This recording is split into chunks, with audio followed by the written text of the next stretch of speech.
안녕하십니까. 감사스마일입니다. 오늘 방송할 주제는 감사스마일이 생각하는 아파텔에 대해서 제가 몇 가지 그 뉴스를 보고 이야기를 드리고 그리고 마지막으로 이제 제가 생각하는 아파텔 투자 시에 반드시 이런 아파텔이면 투자를 해도 되고 실거주를 해도 좋을 아파트를 제가 한번 이야기를 드려볼 수 있도록 하겠습니다. 오늘 끝까지 시청해 주시면 좋은 정보 제가 드릴 수 있도록 노력하도록 하겠습니다. 일단 헤럴드 경제 김은희 기자님께서 지난달 29일날 썼던 기사인데요. 뛰는 가격의 DSR 규제까지 이젠 오피스텔도 언감생심이라는 이런 기사를 했는데요. 요약해보게 되면 내년 1월부터 비주택 담보대출도 DSR 규제를 받을 것 같고요. 아파트 대체재 오피스텔 수요는 분명히 타격을 받을 듯하다. 역대급 가격 상승의 규제라니 실수요자가 허탈하다라는 기사인데요. 일단은 기사 내용을 좀 살펴보면 다들 알고 계시겠지만 집값이 정말 많이 올랐습니다. 그래서 아파트 대체재로 주목받아온 오피스텔이 실수요자의 손에서 점점 멀어지고 있다. 가격이 많이 또 아파트도 많이 가격이 상승했습니다. 삼송에 있는 대표적인 아파트의 세 곳이 있죠. 힐스테이트 삼송역, 그리고 삼성 이편한 세상, 원흥역 푸르지오 이렇게 있는데 여기도 지금 가격이 아파트만큼 많이 올랐는데 중요한 거는 이제 내년에 되면 이제 오피스텔을 담보로 한 대출이 줄어들기 때문에 이 부분에 있어서 만약에 정말 선택을 하실 분들 같은 경우에는 올 연말 전까지 결정을 하시는 게 좋을 듯 하고요. 내년 되게 되면 이제 신규 이제 분양하는 오피스텔 같은 경우에도 제가 판단했을 때 아마 이제 대출 규제뿐만 아니라 또 여러 가지 또 규제가 나오지 않을까라는 조심스러운 이야기를 좀 드립니다.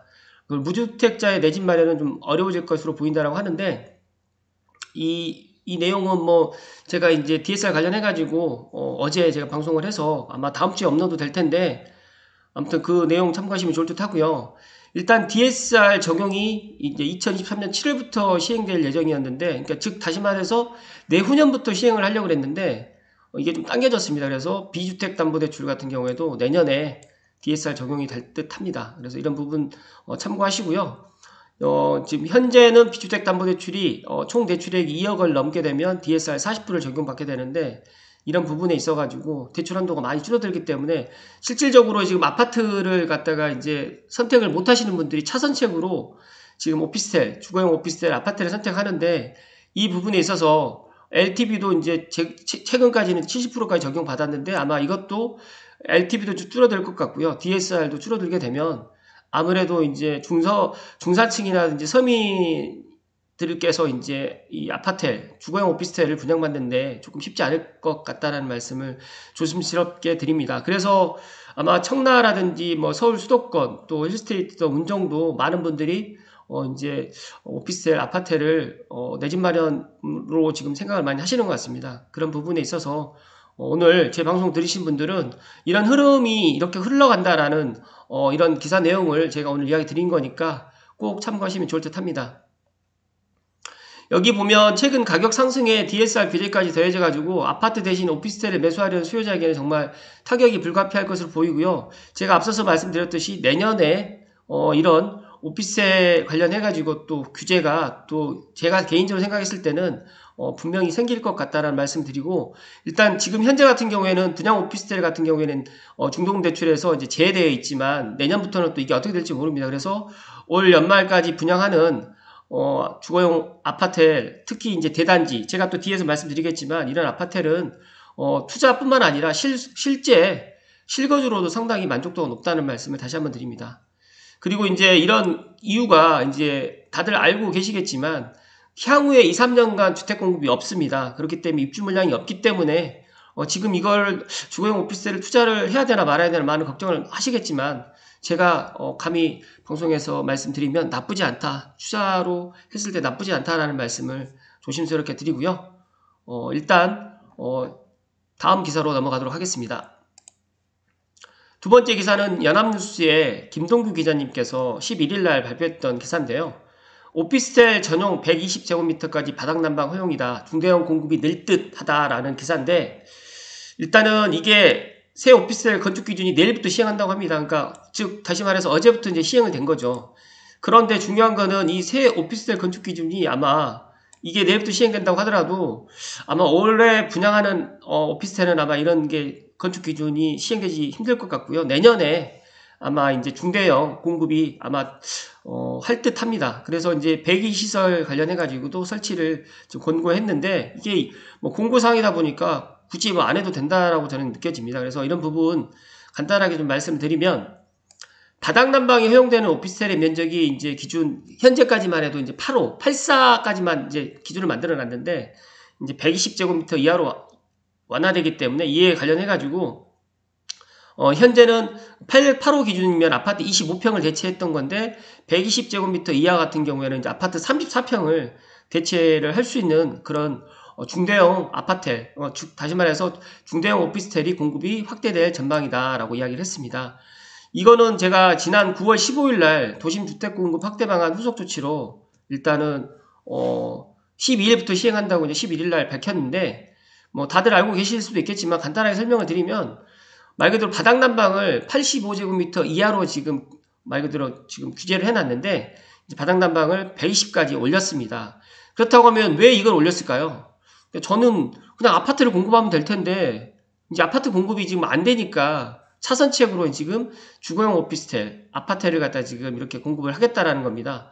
어떻게 보면 이제 국토부 관계자 같은 경우에는 바닥 난방을 허용을 갖다 확대하게 되면 3, 4인 가구에 적합한 중대형 오피스텔 공급이 촉진될 것으로 기대되지만 제가 생각했을 때는 반대로 여기가 중대형 오피스텔로 공급이 된다고 하면 분양가는 당연히 또 상승될 것이고 기존에 있는 또 8사에 있는 오피스텔, 주거용 오피스텔, 아파텔이 가격이 또 이 영향으로 인해 가지고 더 소폭 상승하지 않을까라는 그런 또 걱정이 됩니다. 그렇기 때문에 제가 앞서서 말씀드렸듯이 올 연말까지 분양할 수 있는 수도권의 특히 역세권이라든지 또 제가 뒤에서 말씀드리겠지만 중요한 오피스텔 그 주거용 오피스텔 선택하는 기준이 있는데 그 기준으로 해서 선택하시게 되면 제가 봤을 때는 실패는 없을 것 같다는 말씀드립니다.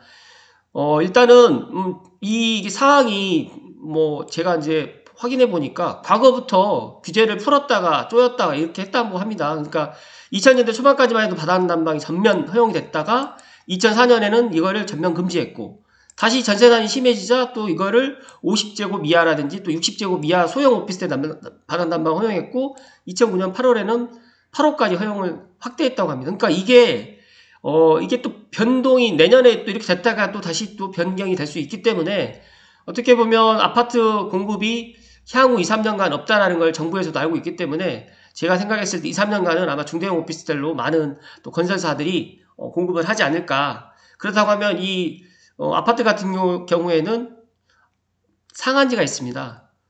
그러니까 다시 말해가지고 이제 공급하는데 이제 상한제를 갖다가 아파트 분양가 상한제를 딱 걸어놓고 있는데 이 주거용 오피스텔 같은 경우에는 그런 상한제가 없습니다. 그렇기 때문에 분양가가 결코 싸지 않을 것 같다라는 말씀을 조심스럽게 드립니다. 그래서 이런 부분 좀 참고하셔가지고 내가 과거에 이제 다들 사람들이 생각했을 때는 오피스텔은 투자하면 안 되는 상품이라고 이렇게 정말 그렇게 생각을 했었는데 최근 이제 2, 3년 동안에 이제 뭐 취득세도 4.6%이기 때문에 부담스러웠는데 지금은 뭐 2주택 같은 경우는 8%, 또 3주택 같은 경우는 12%의 취득세가 지금 또 강화됐기 때문에 어떻게 보면 투자자들도 아파트보다는 지금 아파텔로 많이 또 가고 있고 또 실제 수요자들 같은 경우는 청약을 갖다 받기가 너무 힘들고 뭐 3기 신도시를 또 기다리기엔 너무 시간이 많이 걸리기 때문에 대체제로 아파트의 대체제인 상품인 주거용 오피스텔, 아파트 방 3개짜리 8사를 갖다가 많은 분들이 선호합니다. 그래서 이런 부분 참고하시고 제가 관련돼 가지고 이런 기사 내용을 갖다 이야기 드리는 거는 이제 제 방송을 들으시는 분들께는 꼭 이 부분에 있어서 참고하셔서 내 집 마련하는데 도움이 됐으면 하는 게 감사스마일 개인적인 바람입니다. 아무튼 또 뭐 여러 가지로 이제 바닥 난방이 허용됐기 때문에 어떻게 보면 8사에서 이제 뭐 3인 4인 가구가 좀 사이가 좀 좋았던 분들이 있는데 만약에 중대형까지 된다고 하면 이런 부분은 저는 또 긍정적으로 봅니다. 그렇기 때문에 과연 이제 내년에 이렇게 분양되는 이런 주거용 오피스텔 아파텔이 과연 어떻게 또 최첨단으로 또 이제 지어질 것 같고 평면도 방을 또 4개까지 또 뺄 수도 있을 것 같다는 그런 생각도 들기 때문에 또 많이 기대가 됩니다. 다음 기사로 넘어가도록 하겠습니다. 물 한 잔만 마시겠습니다. 김영은 기자님께서 이코노미스트 김영은 기자님께서 서울 집값 뛰자 아파트를 경기도로 몰린 수요 오피스텔 매매 역대 최다 라고 이제 이야기를 해주셨는데, 오피스텔 면적별 가격 상승률 양극화가 되어 있고 주거용은 7% 뛰었는데 원룸은 보합세다. 제가 간단하게 이제 뭐 시간 관계상 여기 기사는 간단하게 넘어가도록 하겠습니다.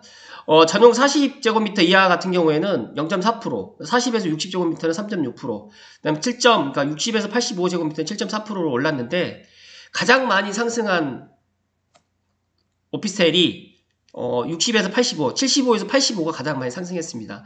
즉 다시 말해서 방 3개, 화장실 2개인 그 주거용 오피스텔 아파트들이 가장 상승을 많이 했다. 이 표를 보시게 되면 뭐 다들 이해를 하실 수 있겠지만, 조금 더 설명을 드리면 원룸보다는 투룸보다는 쓰리룸이 더 많이 상승을 했다라는 간단하게 설명을 해서 그렇다라는 말씀 드리고요. 이런 부분에 있어서 많은 분들이 이제 예전에는 원룸이라든지 투룸에 1인 가구에서 거주했다고 하면, 제가 지난 방송에도 많이 강조했지만 이왕이면 투룸보다는 쓰리룸, 원룸보다는 투룸으로 선택을 하시는 게 시세 차익도 많이 가질 수가 있고요. 또 임대료도 원룸보다는 투룸이 더 잘 나간다는 말씀을 오늘 다시 한번 말씀을 드립니다. 그래서 관련된 기사를 또 살펴보실 분들은 살펴보시고, 제가 오늘은 이 기사는 간단하게 지금 말씀드리는데, 어떻게 보면 제가 판단했을 때, 저도 이제 부동산 현장에 있다 보면 저는 원룸보다는 투룸보다는 쓰리룸을 갖다가 이렇게 많이, 물론 돈이 없기 때문에 쓰리룸을 갖다가 못 가시고 투룸으로 가시는 분도 계시고, 또 투룸도 안 되셔갖고 원룸으로 가시는 분도 계시지만, 제가 감히 말씀드리면 빌라보다는 아파트, 또 만약에 아파트가 안 된다고 하면 정말 똘똘한 아파텔, 또 아파텔 중에서도 원룸보다는 투룸보다는 쓰리룸. 아파텔 같은 경우에는 거의 원룸이 없어요. 다 뭐 투룸 이상이 이제 주거용 오피스텔, 특히 삼성 같은 경우도 그렇고, 예를 들어서 모든 신도시에 들어갈 수 있는 그런 아파텔, 주거용 오피스텔이 킨텍스라든지 광교라든지 뭐 하남이라든지 예를 들어서 위례라든지 동탄이라든지 이런 데가 전부 다 쓰리룸으로 많이 들어가 있다 보니까, 제가 감히 말씀드리면 이왕이면 내가 종잣돈을 모아가지고 어떤 투자를 한다고 하더라도 빌라보다는 아파트가 만약에 내가 안 된다라고 하면 아파트의 구축보다는 차라리 신축 아파트를 내 집 마련으로 하시는 게 더 좋다라는 말씀을 오늘 감사스마일이 이야기 드립니다. 왜냐하면 감사스마일 지금 TV는 구독자도 얼마 많지 않고, 또 제가 감사스마일 부동산 이야기보다는 아무래도 제가 편하게 지금 이야기를 드릴 수가 있기 때문에 감히 말씀드립니다. 그렇기 때문에 오늘 제 방송 들으신 분들은 꼭 명심하시고요.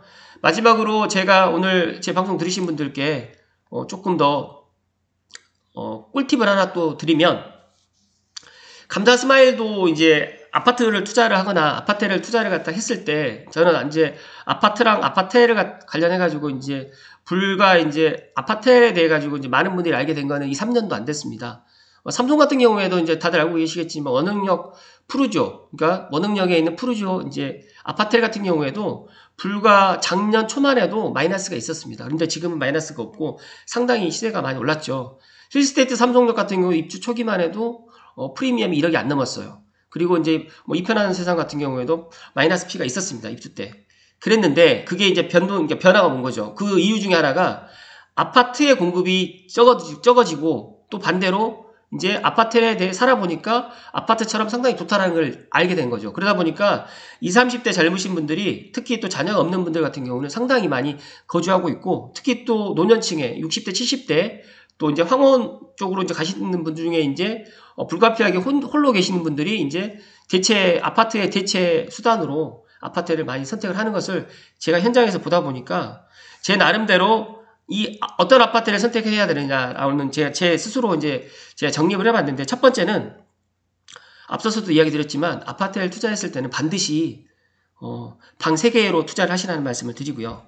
감사스마일 TV를 보시는 분들만 꼭 아셔야 됩니다. 두 번째는 500세대 이상 최소, 그리고 이제 뭐 1000세대 이상이면 더 좋고 2000세대, 3000세대 이상이면 더 좋겠죠. 왜냐하면 500세대 최소 이상이 되게 되면 커뮤니티가 형성이 되고, 아파트처럼 이런 뭐 어린이 놀이터라든지 그런 뭐 공원이라든지 산책로라든지 이런 것들이 설치가 됩니다. 커뮤니티 뭐 예를 들어서 뭐 GX룸 이런 것도 설치가 되고 골프 연습장 같은 경우라든지 스크린 골프도 설치가 되는데 기본적으로 1000세대가 넘은 걸 더 추천드리고요. 최소 500세대를 저는 말씀을 드리고요.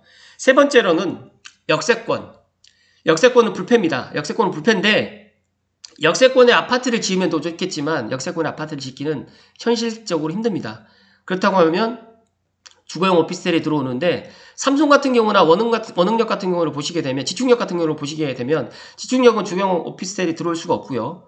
삼성역은 이제 1세대 삼성역이 들어와 버렸기 때문에 이제 못 들어오고요. 그다음 이편한 삼성이 1, 2, 3차로 들어왔기 때문에 이제 들어올 땅이 없습니다. 그리고 원흥역에 지금 유일하게 있는 부지가 원흥역 푸르지오 맞은편에 있는 의료부지 하나 남아 있고 뭐 이제 또 하나가 이제 지금 사업본부가 쓰고 있는 LH 사업본부가 쓰고 있는 곳이 남아 있는데 그쪽으로 물론 들어올 수도 있겠지만 그쪽으로 들어오긴 쉽지 않을 것 같고 창릉 3기 신도시라든지 대곡 역세권이라든지 앞으로 이제 장항지구 쪽으로 들어올 수가 있겠죠. 그렇다고 하면 제가 생각했을 때 그런 역세권을 끼는 데는 불패다. 그래서 역세권을 반드시 끼고 들어갈 수 있도록 하고 되도록이면 역하고 인접되어 있는 것 최소한 5분에서 적어도 10분 이내는 걸어 다닐 수 있는 거리를 선택을 하시고요.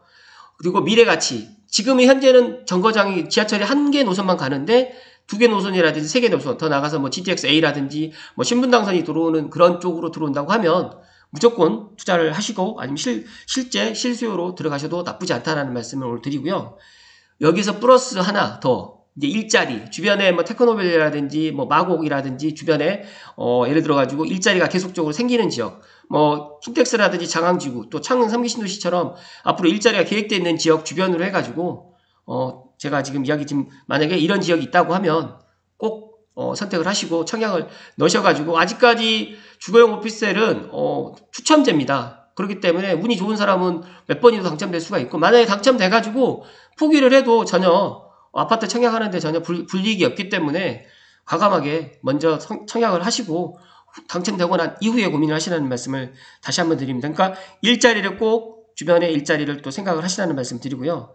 마지막으로 이거는 다들 알고 계실 수도 있겠지만 아파트를 대체할 수 있는 그런 주거용 오피스텔 아파트를 선택을 해야 되는데 아파트가 예를 들어 가지고 신축보다 구축이 많이 들어있는 쪽에 예를 들어 가지고 뭐 20년, 30년, 40년 넘어가는 쪽에 이제 아파트를 들어간다라고 하면 저는 뭐 개인적으로 나쁘지 않다라고 보고 또 하나는 25평 아파트가 많이 없는 쪽에 이제 예를 들어 가지고 주거용 오피스텔 아파트로 들어간다고 하면 84 더 나아가서 이제 120까지 허용된다고 하면 뭐 34평 정도까지 허용되기 때문에 그런 지역을 판단해 가지고 들어가면 나쁘지 않다라는 말씀 드립니다. 삼성역 같은 경우는 예를 들게 되면 삼성역에는 25평 아파트가 없어요. 즉 다시 말해서 신혼동에는 있는데 삼성역 주변에는 없습니다. 그러다 보니까 삼성역에 25평 아파트를 대체할 수 있는 상품이 힐스테이트 삼성역과 삼성역 2편한 세상 1, 2, 3차가 있는데 1차 같은 경우에는 아쉽게도 84가 없어요. 그러다 보니까 2차, 3차가 상대적으로 더 인기가 많습니다. 그래서 1차 같은 경우는 최고 이제 있는 게 이제 제가 알고 있기로는 77 정도로 이제 있는데 만약에 이게 8이나 84 정도만 들어간다고 하더라도 나쁘지 않은데 그게 2차랑 3차밖에 없기 때문에 아무래도 이제 힐스테이트 삼성역 같은 경우에는 주력 평수가 84다 보니까 더 가격이 물론 입지도 조금 더 좋지만 이 편함보다는 더 상승됐다라는 말씀을 감히 오늘 이야기를 드립니다. 좀 다소 길었지만 이 마지막 내용 감사 스마일이 제 애청자들 분들께 꼭 이야기를 드리는 겁니다. 그래서 혹시라도 내가 어떤 아파트를 투자를 하려고 하는데 제가 방금 이야기 드렸던 4가지 사항을 반드시 확인하셔가지고 투자라든지 실거주를 하시라는 말씀을 다시 한번 드리고요. 끝으로 내 집 마련을 하는 데 있어서 빌라를 하시는 분들이 간혹가다 계세요. 어쩔 수 없이. 근데 빌라는 절대 하지 마시라는 말씀을 감히 드리고요. 두 번째, 빌라를 갖다가 안 되고 아파트까지 갈 수 있는 여력이 안 된다고 하면 주거용 오피스텔 3룸이 만약에 내가 여력이 안 된다고 하면 2룸으로 시작을 하시고 만약에 3룸이 여력이 된다고 하면 8D, 84까지 안 된다고 하면 7호로 시작을 하라는 말씀을 끝으로 다시 한번 드리면서 혹시라도 삼성역에 있는 뭐 아파텔이 궁금하시거나 또 삼성지구, 삼성벨트에 있는 주거용 오피스텔이 궁금하시게 되면 언제든지 감사 스마일에게 문의 주시면 제가 부동산에서 설명을 드릴 수 있도록 하겠습니다. 오늘 즐거운 토요일인데 오늘 제가 방송을 갖다가 아무튼 즐겁게 한번 해보았습니다. 감사 스마일이 생각하는 주거용 오피스텔 아파텔에 대해서 한번 여러가지 기사를 가지고 한번 이야기를 드려봤는데 어떠셨는지 모르겠습니다. 오늘 하루도 즐거운 주말 되시고요. 또 제 방송을 갖다가 많은 분들께 알려주지 마시고 저희 그 구독자분들만 꼭 시청하셔가지고 꼭 도움 되셨으면 좋겠습니다. 고맙습니다.